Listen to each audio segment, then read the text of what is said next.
माता राणीच्या या रौप्य महोत्सवी 25 वर्ष पूर्ण झाल्यानंतर या 25 वर्षांमध्ये नेमके असे कुठले प्रमुख आयोजन आपण करण्यात आले आणि पुढच्या पिढीसाठी हा संदेश काय असणार आहे आपला? 2001ला आमच्या मातेश्वरीची ते स्थापना केली.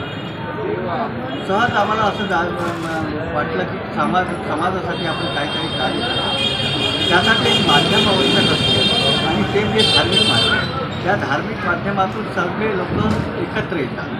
या एकत्रित करण्यात आम्ही रांगोळी स्पर्धा, व्यंजन स्पर्धा आणि विविध स्पर्धा 10 दिवसांसाठी सांस्कृतिक कार्यक्रम हे आयोजित करायचे. आता जेव्हा आम्ही स्थापना केली तेव्हा आमची आता हे जे आम्ही त्यांच्या खांद्यावर धुरा दिली आहे हे लोक फार लहान होते. पण हे लोक ते पाहत आले की आपले सगळे लोक कसे काय करतात. त्या माध्यमातून आता त्यांनी ही सुरुवात केलेली आहे. आता समोरचं हे सगळं हे धुरा त्यांना सांभाळायची आहे. आता आम्ही फक्त यांना मार्गदर्शन करणार आहे आणि आपली उपस्थिती इथे ठेवणार आहे.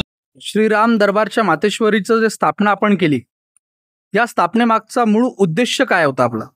आई जगदंबेच्या स्थापनेचा उद्देश हा एकच आहे की सनातन हिंदू धर्माचा प्रचार व्हावा, धार्मिक उत्सव साजरे व्हावे, या माध्यमातून समाजात एकत्रीकरण करून हिंदू धर्माचा प्रचार आणि प्रसार हो, हीच या माध्यमातून आम्ही इच्छा प्रकट तेव्हा हा उपक्रम चालू.